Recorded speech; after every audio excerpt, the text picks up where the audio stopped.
Hello, hello. I had some issues and setting up this new software restream, but I think we are now live.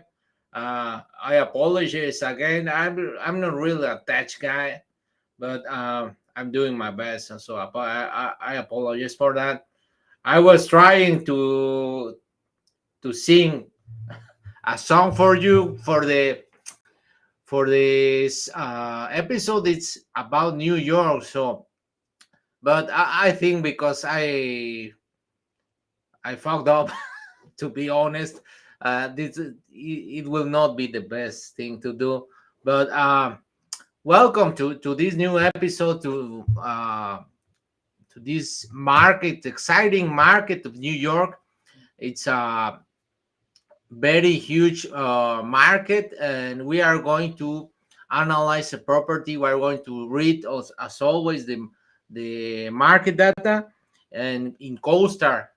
For those of you who don't know what CoStar is a software for data analytics, for property analytics. It's the most complete software for this, and I have continuous market research on this software for all the U.S. markets.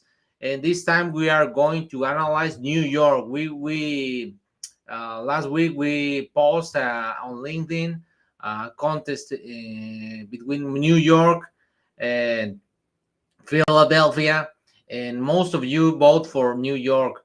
So let's get into it. Let me try to. Okay, so I think we are. You are now watching the screen. I hope. So for New York, uh, this is as I told you, this is a huge market. Uh, we have here in CoStar, we have the summary for the data of this market. It's almost 1 billion square feet on inventory for industrial, and under construction 11 million under construction. And this for this year we have a negative absorption. uh, for those who don't know what absorption is, it is the space that gets vacant less the space that gets occupied. Okay, so we have a negative absorption here, and the vacancy rate we have 7%. It's on the line. I think it's a little bit less than the national average. The national average is 9%. And in the market asking rent, we have around $20 per square feet. Uh, I hope you can hear me. Okay.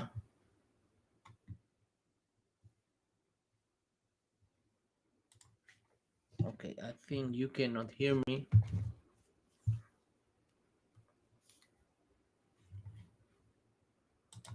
Hello.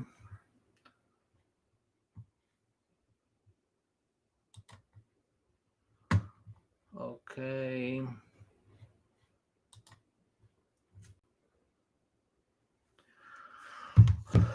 Okay. So so the let's see some numbers for this market. Um, the asking rent, as I told you, it's around $20 per square feet. The vacancy rate around 7 or 8%. And in summary, this market, it's we identify a big trend here. We see a big trend here. So first of all, years ago, New York was a market receiving uh, many materials from Europe, let's say, or many imports, and then they manufacture in the north, like in Chicago, in Detroit, and now that trend goes toward the south. The manufacturing, it's going on the south, like in Texas, in South and North Carolina, and some of the south states, Arizona, New Mexico, and it's migrating from the north. So New York, once at one time, New York was big activity in the ports in New York, in New Jersey, but right now that activity is going toward to Los Angeles, and then the manufacturing activity is going on the south. So this is the first trend we identify. So, but also this market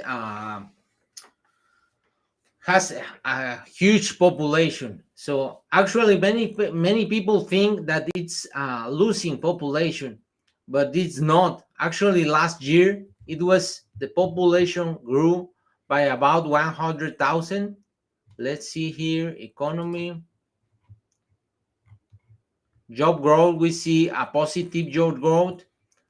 The unemployment rate, it's on average 4%, like same as the national average, and no unemployment change, it's positive. So we are having employment, and we have a positive household income. So it goes around 90k. So for this market, I will say, as I told you, there is some trends, like the big box businesses are shrinking. So this is not like a logistics market, like as I told you, like we receive the products from in the ports of New York, and then we manufacture in the north. That was a time ago, a long time ago, like 20, 30 years ago. So now this market, it's a last mile market in the industrial logistics. So that means we receive the products here mostly from the south, from Texas, from other south states, or maybe from Mexico, and we store in those warehouses in close to the city or in the city, and then we distribute to the consumer. uh, we are having big warehouses like Amazon or other companies, but most of it are like small to big companies distributing to retailers in the city. Okay, so this is the second trend. This is a last mile market. So what I want to show you here, because I always show you first the data for the market, and then I try to show you some kind of strategy to acquire, to purchase properties, to invest in those properties. So usually when I see a market that it's going down, that it's not growing on the industrial side, like this market in New York, at least for the big companies, it's how it's working right now. So I try to develop a strategy to purchase, because there's no bad market, as I told you before. uh, it's bad the strategies, you know. So if you see for example here, a big, or the vacancy is growing, and the companies are moving to the south, then but we identify also it's a last mile market, we can develop a strategy for this. Usually I told you about the strategies to purchase, maybe to renovate the space, or maybe to increase the rent, and then to sell out in maybe 2 to 5 years. That's a good strategy in some markets. But in this market, I want to show you something different, because I always tell you that you need a lot of money to purchase these big industrial size warehouses, but this is not always the case. In with this strategy I'm gonna tell you right now, you can do something. I will say, I will name this strategy like Airbnb for industrial. Why? Because you can, maybe those guys that they told you you don't have to purchase a property to rent it out on an Airbnb. You can go lease a property and then sublease that property in Airbnb. Okay, uh, that's something many people do actually. So um, you can do this same strategy in industrial real estate.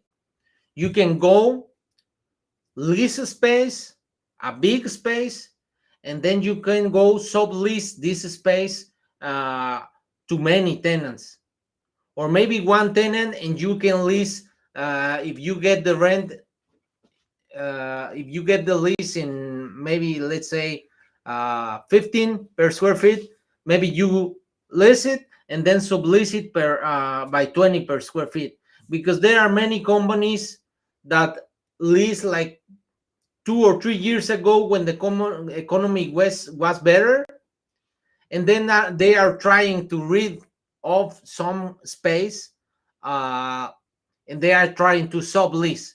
So maybe they lease a 15 per square feet, and then they are trying just to sublease at the same price, 15 per square feet, because that was the price like 3 years ago, let's say.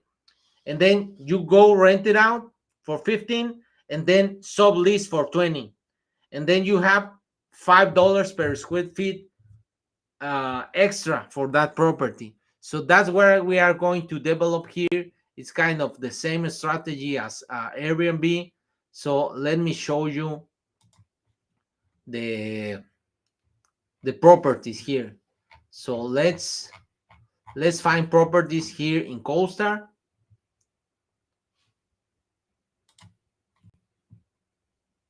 So for this we have this tab, properties, and then usually we go to this tab, sales properties. But this time we are going to see to search for leasing properties. Okay, and then we are going to write New York.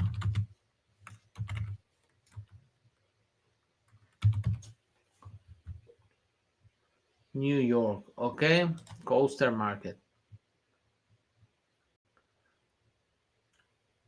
We are going to use these filters for lease because we are looking for leases. Usually in the industrial, leases are usually more than 5 years long. So the longer the better here, because what we will be doing here, it's we will lease the property. We will lease the property, and then sublease the property for more than we pay for, and then we will try to assign that contract to make a profit. We may do two things. One is we keep the lease and we keep the extra rent we get from that space, and the other thing is we lease it up, and then we assign the contract for a profit. Okay, so we are looking for spaces on industrial only. Okay, and we are looking for big spaces. We are looking for at least, let's say, 50K. Let's see how many properties are leasing for on this size. Okay, so we want to be the closer to the population. Okay, So here we have New York, and one thing to notice about this is, let me show you this filter. Okay, so when we search for leases, we can filter up for deal leases, direct leases, assignment, sublet, or co-working. This in industrial, it's not usual co-working. That's mostly for office. So we have direct, assignment, and sublet. Okay, we have 280 and 78 properties. Okay, but as I told you, let's if we see that the market is shrinking for the big companies, or maybe those, think about this. You are like a big company, you sell furniture. Let's say you sell furniture, and you rent a big space, like, I don't know, like maybe 200K square feet store warehouse space, like 3 years ago. Your numbers shown that at that time that the economy will grow. You didn't notice the tariffs 3 years ago, because no one thought that we are going to have tariffs. Okay, so in that scenario, you think you are going to need the full space, 250 or 200K square feet warehouse. But now, uh, 3 years forward, you see that you have now tariffs. So now the furniture you are importing from Europe or from other parts, maybe from Mexico, from other countries, now that furniture is more expensive. So your sales are not as high as you thought 3 years ago. So you need to reduce the cost. You don't need the 250K warehouse. Maybe you need, let's say, 100K. So that lets you with 150K extra space. So what you are trying to do is to rent out those 150K to recoup some expenses. Okay, and that way your numbers don't seem so bad. Okay, so you are a company, you sell furniture, so you are not interested in making a profit. Okay, so maybe you got that lease for 15 per square feet, and you are not interested now. Maybe the markets are 20 per square feet. That's what the market rents are. But you are not interested in making a profit for it. You are just interested in your operations and to recoup some expenses. Okay, so you are subleasing at the same price that you are paying for the rent. You are subleasing at 15. So that means if you filter up by sublet here, you usually get better rents. You usually get better rents, and you also know something else, because they are already subleasing. That means the lessor, it's allowing them to sublease. So if the lessor is allowing them to sublease, they may allow you to sublease. This is a big thing, because many lessors, they don't allow you to sublet. So if you go with the direct lessors, first you get a higher rent, because they are leasing for the profit. They are maybe private equity funds or other kind of investment companies, and they have no reason to rent for less than the market rent. Okay, so if you go with direct lessors, you get higher rents. And the other things, if you go with direct lessors, you are not sure they will let you to sublease. They may, but you have to negotiate. Okay, but if you only filter by sublet, uh, you know that they are subleasing because they are mostly in trouble. They don't want to make money on the rent, and they may let you sublease the warehouse. So if we choose only sublets, we end up with 30 properties here. Okay, what is assignment? Assignment is what we are going to do after we sublease the property. After we sublease, we assign the contract. As I mentioned, here in industrial leases, you have mostly 5 to maybe 10 or more years, depending on the lessor. But this is not something you can do, for example, in single family. You know, uh, you cannot assign the contract because in single family most of the contracts are 1 year.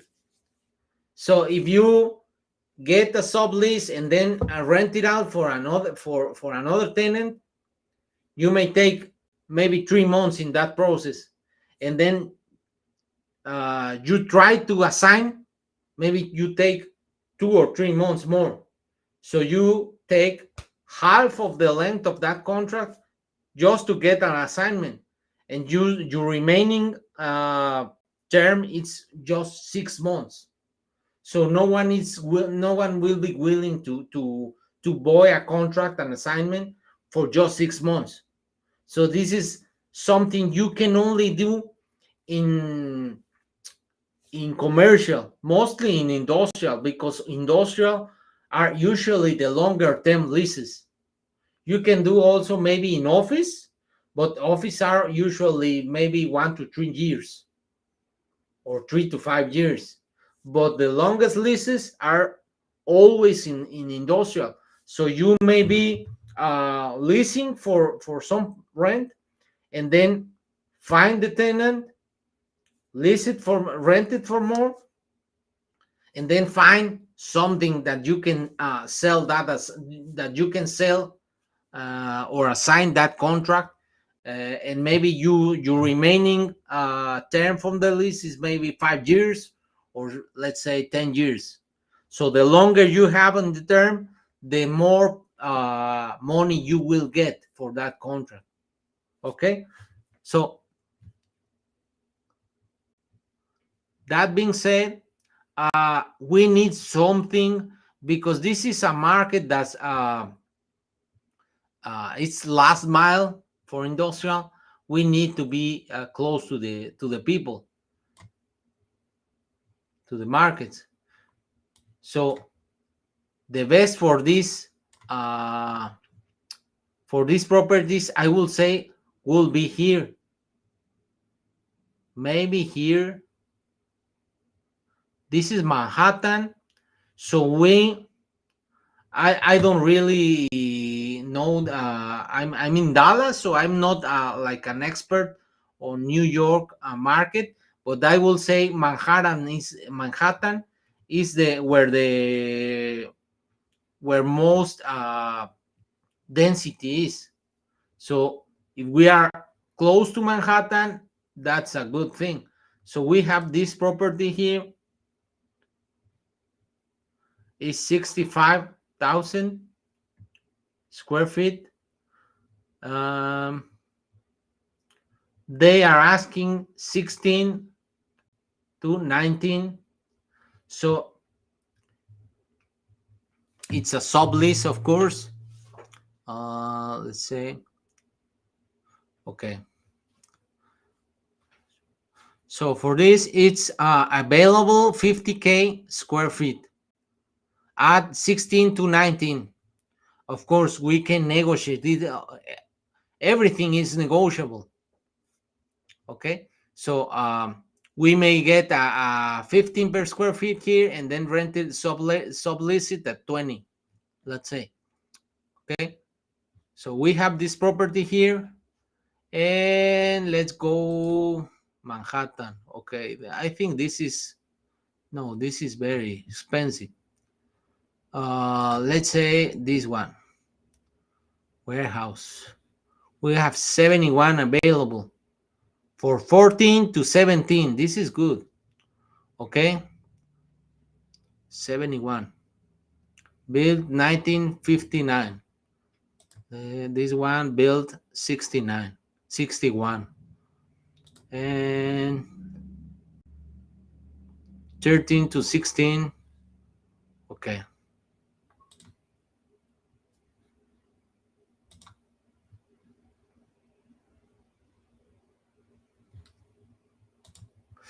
Okay. This is new. Okay. 89. Okay. So let's choose these three properties. Okay.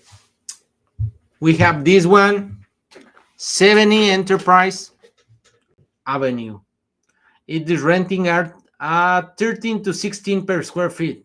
We are close to Manhattan. Remember, we are close to the people, because what we are doing here is we are leasing that space, and then we are subleasing to multiple tenants. Okay, so because we are subleasing to multiple tenants, this is how this is same thing like wholesaling, not real estate wholesaling, but retail wholesaling. So you buy a product in Costco or in Sam's, and then you go sell it to retail, and you sell it for more because uh, you are purchasing more product and then selling in retail. You can charge more. So this is the same thing in real estate. You lease all the whole space and then sublease, and you can increase the rent. Okay, so and also because you are taking the space from other companies that are that want to sublease because their sales are low, or maybe they have bad numbers. You are getting better rents. Okay, so this is like Airbnb, like Airbnb for industrial, because those guys that you heard that they take those single family homes without purchasing those homes, what they do is they lease it for, let's say, $2,000, and they sublease it for more price because they are leasing less time. So you can do two kinds of subleasing. You can sublease to multiple, you can lease and then sublease to multiple tenants. So you can divide it in parts and you charge more. And you can, and the other thing you can do is what those guys do with the Airbnb properties. They lease the property and then divide it by the time. They lease it by day or by week, and they can charge more because of that. In industrial, that is something for time. That is something it's we cannot do, because most companies want to have long leases. So the what we can do, it's what we can do is to sublease to multiple tenants, not by time, like in Airbnb companies. Okay. So we have three properties to choose from. One of these properties I can analyze today. So we have this 70 Enterprise. It's west to Manhattan. It's leasing for 13 to 16 per square feet. We have this other property. It's 71,000 square feet. It's leasing for 14 to 17 per square feet. And then to the east of Manhattan, we have 55, 30, 46th Street. So which one do you want me to analyze? So we have this one, we have this one, and we have this one. Okay. Okay, so which one you want me to analyze?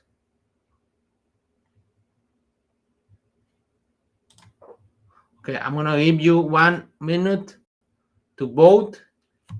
Comment on YouTube, on LinkedIn, and I will see your comments here, and then I will move on to analyze one of these property. 70 Enterprise Avenue,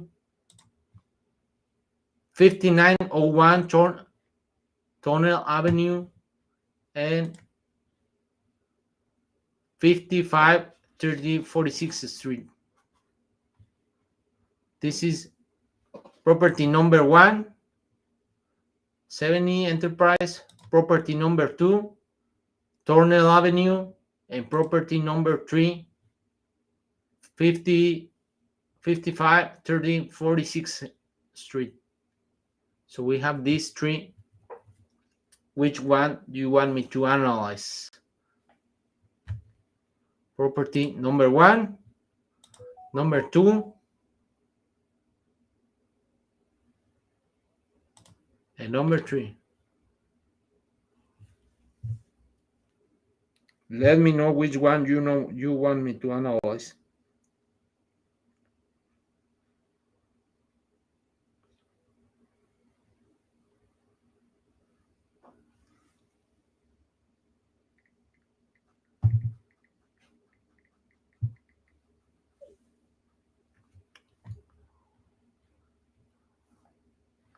Okay, so again, property number 1, 70 Enterprise, 384,000 square feet warehouse, built 1917. Rents from 30 to 16 square feet. Property number 2, 71,000 square feet, built 1959, and rents for 14 to 17 per square feet. And property number 3,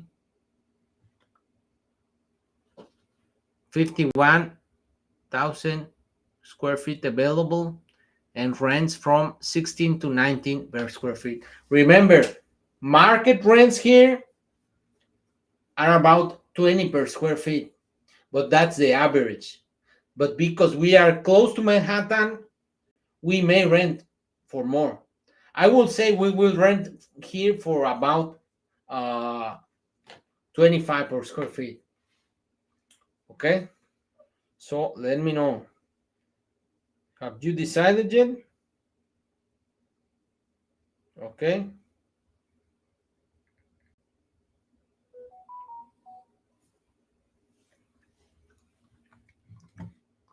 Okay.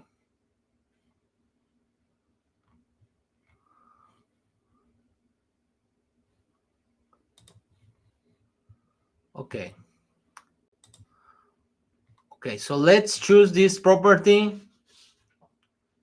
It's very close to Manhattan, and this is good because we also, if we are going to subdivide this, we are looking so that for some property that has the max space contiguous.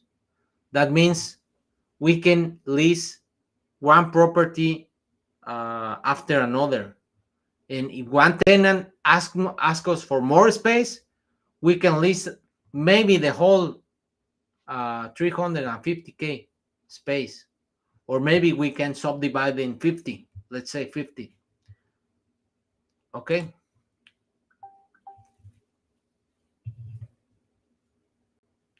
so let's see this property.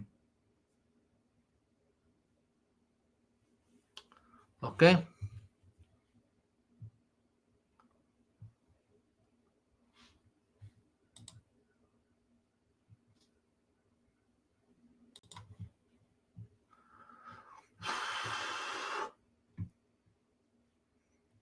Okay. So we can see this property has a 12 acres load. Let me see the pictures. Looks like an old building. No remodel. No recent remodels, I think.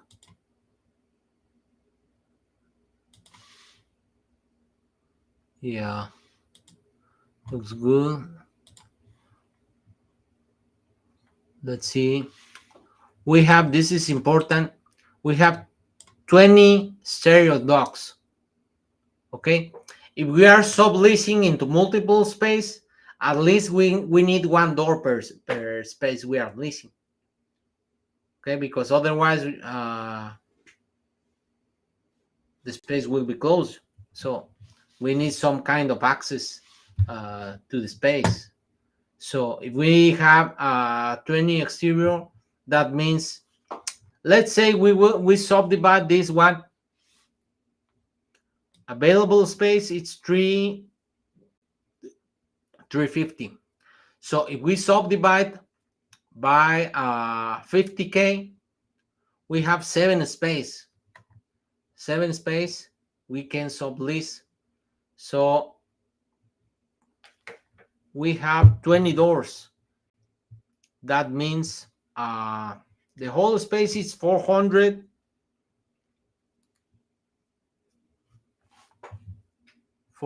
space. So we should have maybe 16 doors for the whole 7 spaces. So that means at least 2 doors per unit. Okay. We have levelers, drive-ins, reinforced concrete. Okay. CoStar estimated rent 13 to 16.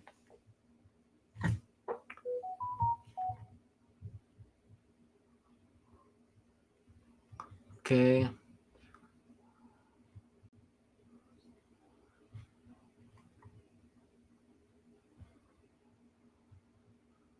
Century 21.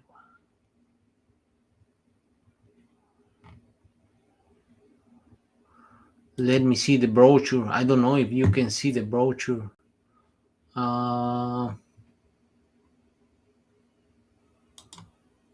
Let me try you to. How can you see the brochure?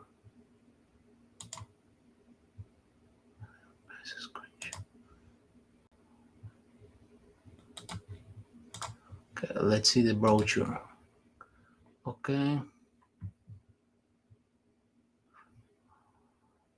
We have ceiling height 8 to 20 feet, column spacing. Okay. I want to see the rent they are asking.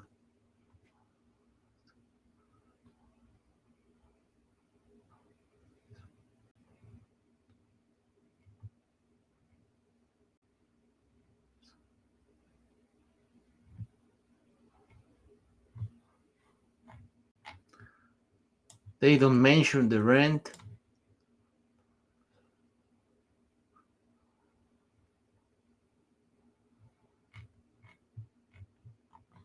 Okay. Let me show you the other.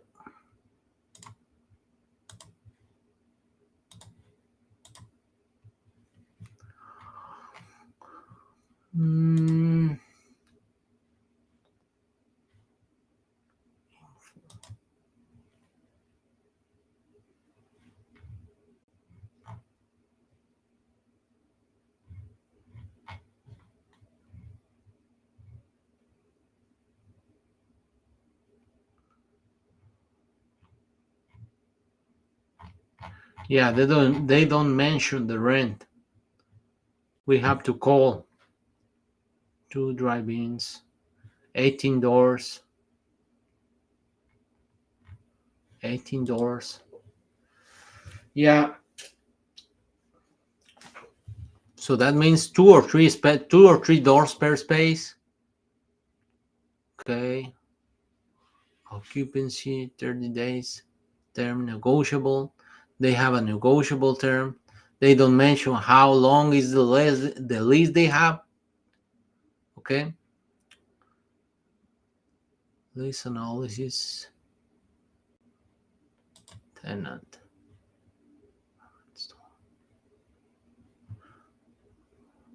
We only have one tenant in that. They lease it only to one tenant. Okay, so since they don't mention the rent, the lease, the rent, we have to guess. So summary, we have to guess the rent. So CoStar says 13 to 16 per square feet. Okay, taxes. Okay, so what I should be doing here is I would offer 13 per square feet. Okay, I will offer 13 per square feet since it's a sublease.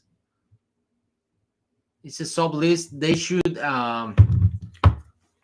if I can find what is the rent they are paying for, that will be the first thing I will do. I will find when they sign the contract, and then what's the term of the contract they have, because they can only lease me or sublease to me the remaining of the contract they have. So if they have 10 years but they rent it out 2 years ago, they only have 8 years remaining. So the first thing to find out is the term of the contract. The second thing you have to find out is the rent. And then after I find the rent, or if I can't find it, I will try to guess the rent based on the market rents on those at the time they sign the lease agreement, and then I would offer the same rent they are paying. Okay, if they rented or 13 per square feet, I will offer 13 per square feet. Okay, then I will find how much are spaces in this area. Since we are dividing the space in 7 spaces, 50K each space, I will try to find the market rent for a space for 50K square feet. Now, what is the market rent with these features? Because we have 2 to 3 doors. The most important things here in the logistics is the number of doors, the column spacing, and of course, and as always in real estate, the location. We have good location. Let me show you again the map. We have good location. We are next to the excuse me, to the 95 highway. We are close to the 95 highway. We are close to the LaGuardia airport. So we have good location here. So let me see the demographics.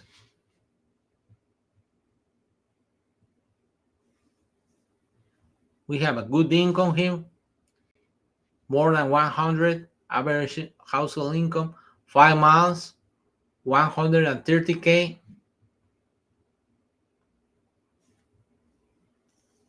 5 miles population, 1 million people, population by age.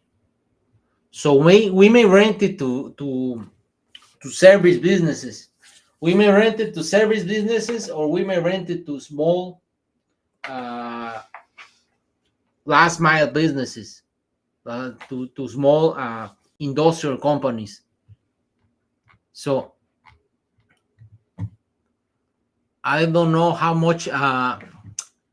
Let me see the analytics. Property marking asking rent for this right now 18 for this property. Okay, right now. So if we sign the lease for 13 per square foot and then sublease the whole space to just one tenant, we can get 18. But of course, if we subdivide, as I mentioned, the smaller the space, the bigger the rent. If we subdivide, we may get 25, I think. Um, let me see if I can find the number here. Demand, rents, leasing availability, market asking rent per square feet. Okay, market, right.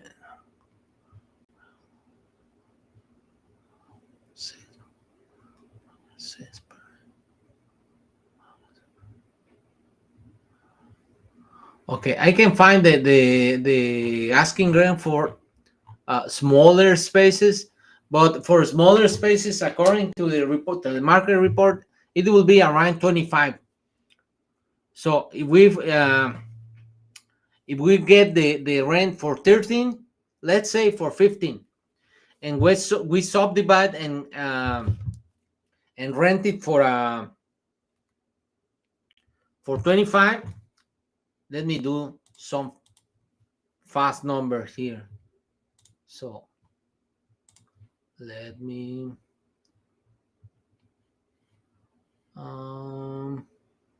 summary. Okay, so let's say we rented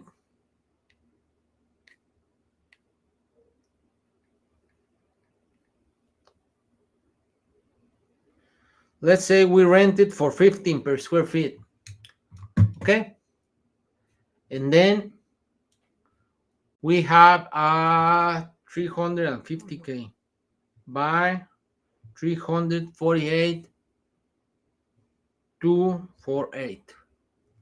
Okay, that's 5 million a year we are paying for the rent. 5 million. Okay, so let me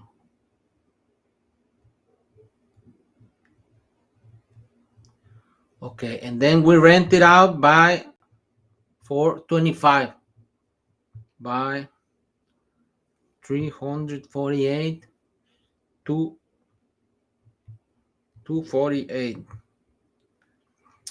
If we rent it for 25, once we subdivide the property in 7 units, we get $8.7 million. Okay, so we extract here from the rent we are paying, and we have 3.48 $3.5 million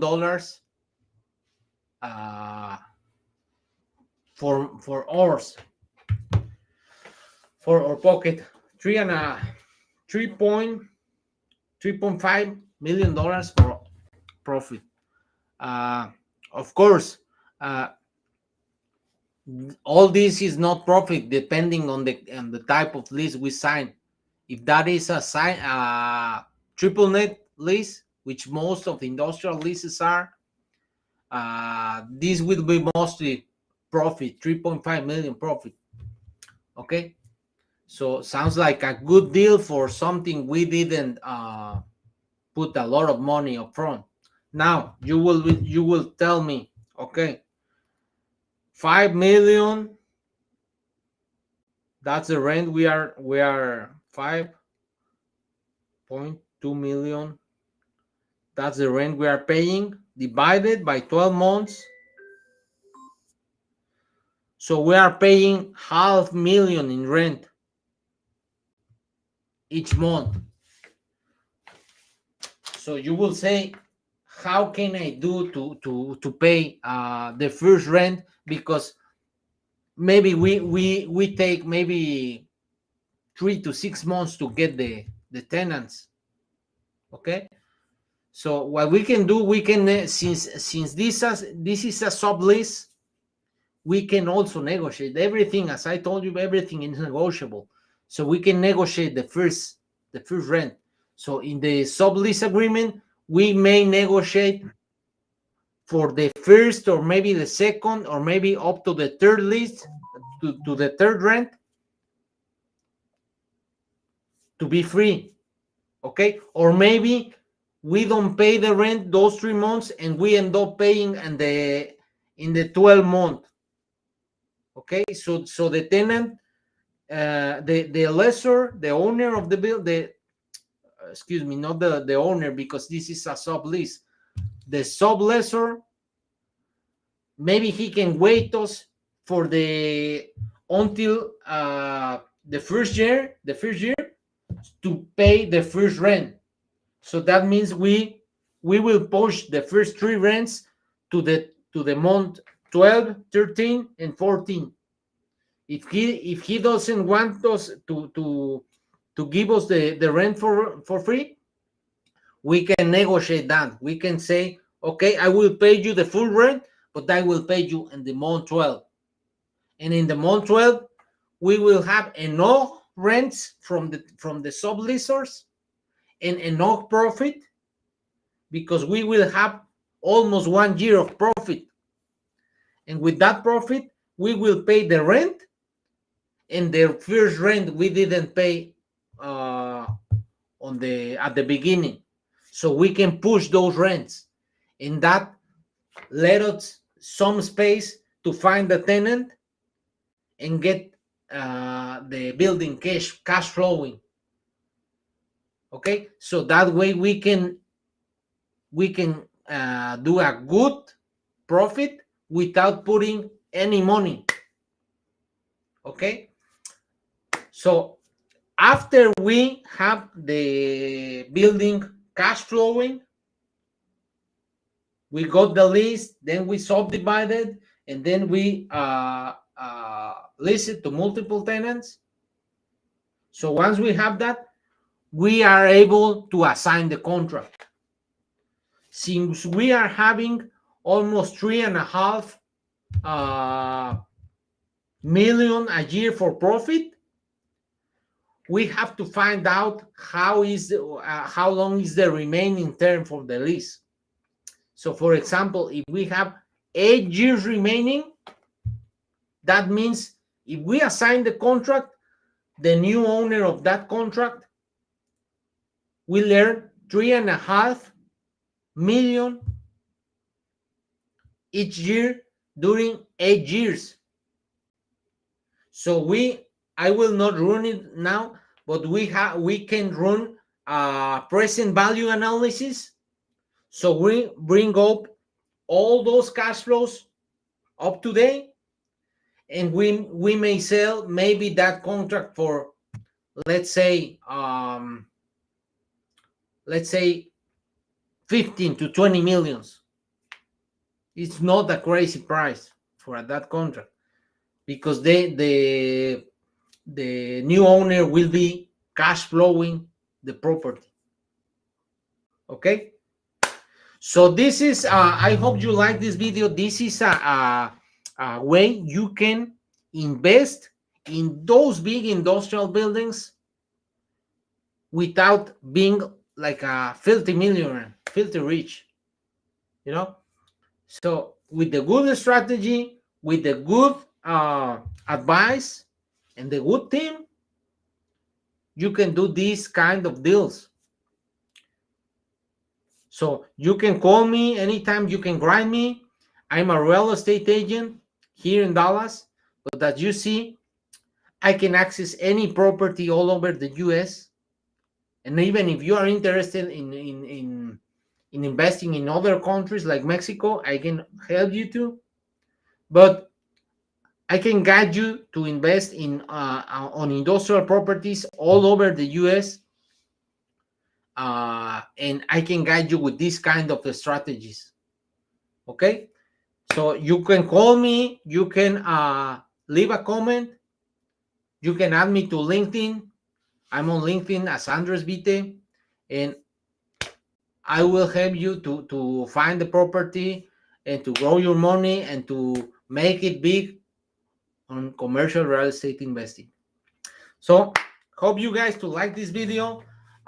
Please, if you like it, give me a thumbs up. It helps me a lot. Follow me on YouTube. This is live streaming on YouTube. This is also live streaming in LinkedIn. You can add me on LinkedIn too.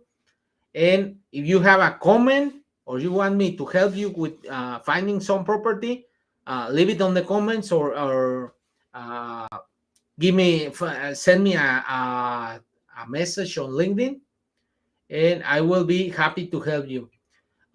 So thank you guys for watching this video, and see you next live. Thank you.